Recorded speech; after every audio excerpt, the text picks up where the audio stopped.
So we have our semi-automatic press capping machine, which is a conveyor system, 3.0 metres, with a press capping application or applicator in the middle, which is basically a belt that comes at a small angle, which means we take the container, set the guide rails correctly, pharmaceutical container, and a ring pull type press cap. Operator places it lightly onto the bottle, and then we start the system. So start button.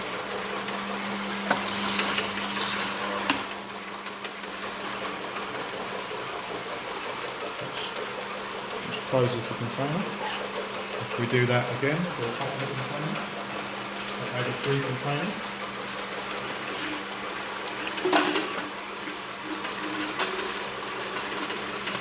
Lightly press.